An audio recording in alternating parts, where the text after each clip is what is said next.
I'm in my 40s. I've been on thyroid medication since my early 20s. And for the last 15 years, I've been following a high fruit, high raw vegan lifestyle plan. Yet 3 years into a fully raw vegan diet, I still had high Hashimoto's thyroid antibodies.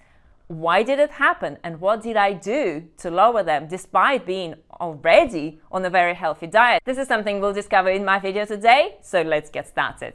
Hey, Julia Talbot here, and together with my husband Paul Talbot, we are certified holistic nutritionists with over 10 years of experience. We've helped hundreds of women balance their hormones, lose up to 20 pounds of excess weight in 60 days effortlessly, eating all the carbs they care for, and finally create the energy and the body of their dreams. If you're brand new here, hit subscribe to stay up to date with our latest videos.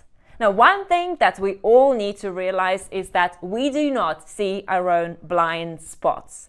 And even if you're already on a very healthy diet and you are gluten-free and you're seemingly doing all you can in terms of the diet aspect of things, but you've still got hypothyroidism or Hashimoto's symptoms and hormonal imbalances, and you still got nagging health challenges, there could be a reason why. And the reason why I wanted to make this video and share my journey with you is to make you realize that sometimes it takes more than a diet to balance things, and sometimes we need to go deeper into solving our health challenges to uncover that root cause. Now, in case you need a little explanation as to what Hashimoto thyroid disease is, Hashimoto is an autoimmune thyroid disease, and usually what happens is Hashimoto's develops first. It starts to damage thyroid glands, and by the time people get diagnosed with hypothyroidism, unfortunately, some of us would have already lost certain thyroid functions, and some of our glands have already been damaged by an autoimmune disease. And I believe this is what happened with me. And by the way, just for transparency, when I got diagnosed with hypothyroidism in my early 20s, I followed a doctor's advice. I did not know what I know now. And this is why I'm very passionate about teaching other women to take charge of their hormones and realize that there is more to us, to our hormones, to our thyroid, to our health than what you might have been educated by your doctor. There is a lot more, and we need to go outside of the medical system quite often. Now, I respect doctors and I respect the medical system. It has its place, but personally, I have been let down by it big time, and in a way, I'm grateful for it. I'm grateful that it exists, and I'm also grateful that I came outside of it and discovered alternative routes to address my thyroid hormonal issues, and also finally start getting on top of things and start seeing real changes. Before we go any further, make sure you download a free one-day hormone reset plan with delicious recipes and strategies to help you optimize the health of your hormones. So yes, Hashimoto's thyroid disease is an autoimmune disease, and here are the 3 myths that you need to be aware of. You must be aware about these things, because that's the only way for you to realize what's really happening, what's behind your hypothyroidism, or what's behind your symptoms of hair loss, fatigue, irritability, anxiety, maybe irregular periods or heavy periods or painful periods, or maybe painful perimenopause, and other hormonal imbalances like PCOS and other challenges like aches and pains in the body. So, as I've talked about in my previous videos, thyroid is a major gland. It affects a lot of functions in our bodies, and certain thyroid hormones like T3, for example, powers every single cell in our body with energy. So this is just how important thyroid gland is. Now, the 3 myths that you will often hear in the medical world is, number 1, you only need to test your TSH and T4 thyroid hormones, and if you've been through if you've been on your thyroid journey for a length of time, or you maybe just discovered that you've got hypothyroidism, usually the only 2 things that doctors test is TSH and T4.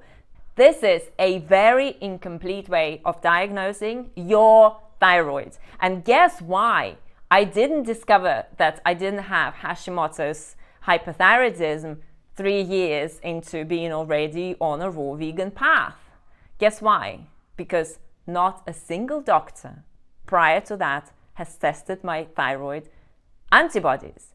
And back then, I was like, we're talking a couple of decades ago. Google wasn't around. Internet, we've just started to work with computers. Things were different back then, and now we're in a different place, and you're empowered, and there's absolutely all the resources and support and coaching that you can get in order to move forward. We know a lot more. So doctors didn't test my Hashimoto's antibodies, and usually they don't, unless you finally educate yourself. You go back to your doctor and you say, you know what, doctor, I want to get tested for Hashimoto's thyroid disease. Now, the second myth that you will come across when it comes to diagnosing Hashimoto's autoimmune disease and monitoring how you're doing is that the doctors will say that you only need to test Hashimoto's once. So we only need to understand, has your hypothyroidism been caused by Hashimoto's? And then if we understand that it has, that's all we need to know.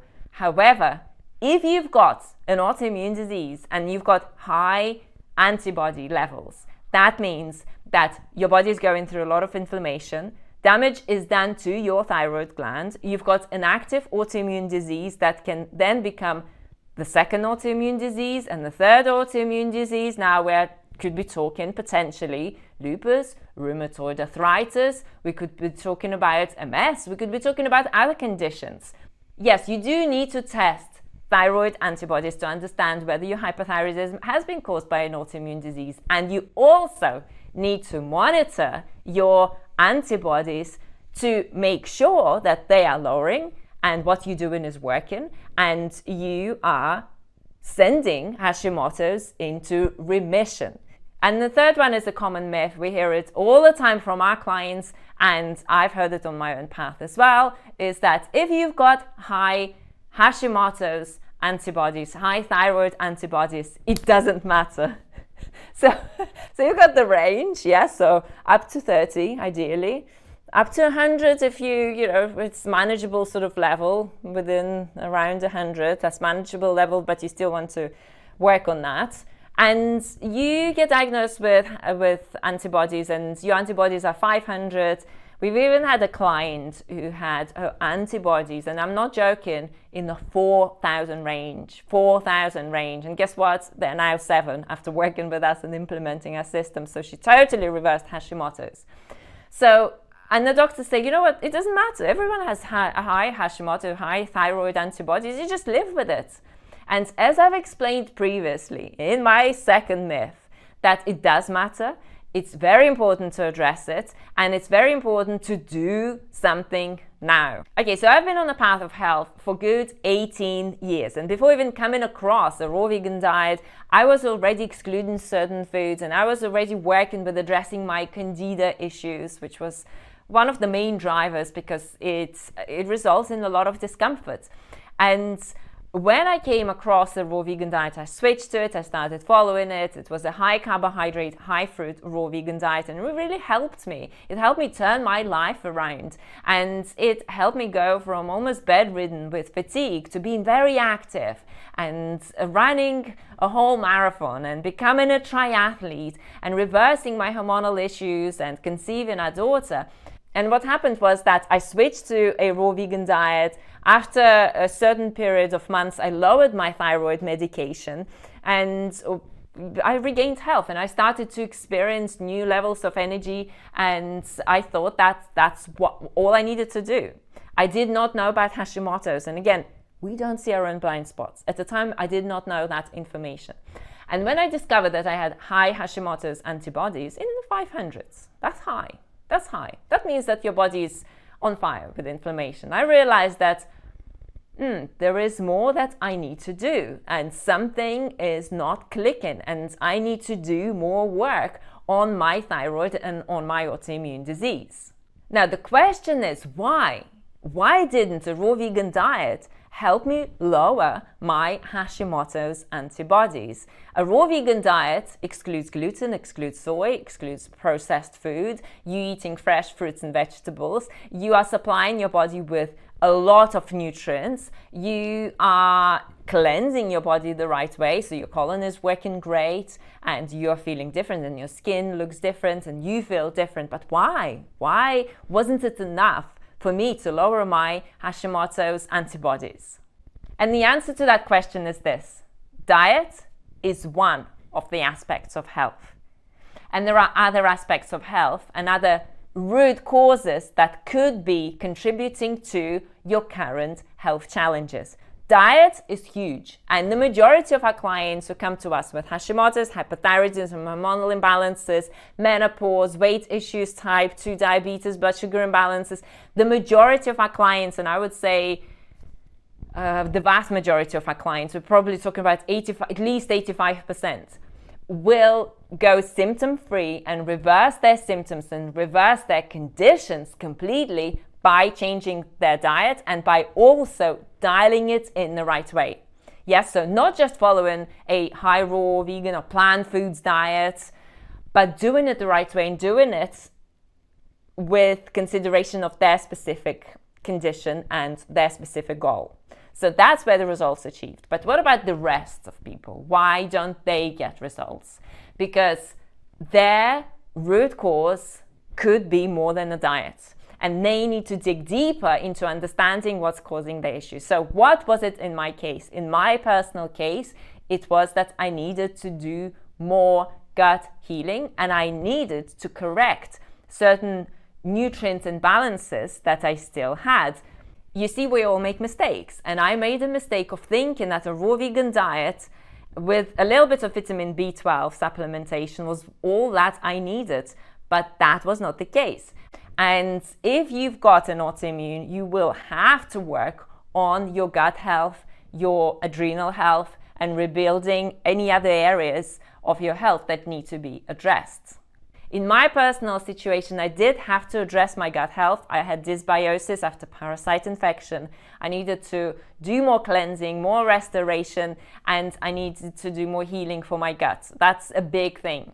And I also needed to work further on my adrenal health and on replenishing certain nutrients. And as well as following a nutrient-rich diet, and yes, I eat a high carbohydrate diet, but I also eat protein, good plant sources of protein in my diet to make sure that I'm not just relying on fruits and vegetables. And I am adding extra plant foods, whole food plant food sources of protein, like protein powders, for example, and also some peas and some other protein-rich sources into my diet. And I also eat sufficient amounts of fats, like omega-3, and making sure that my omega-3 to 6 ratio is balanced. So all these things are very important when we are addressing those stubborn health issues that are just not going away.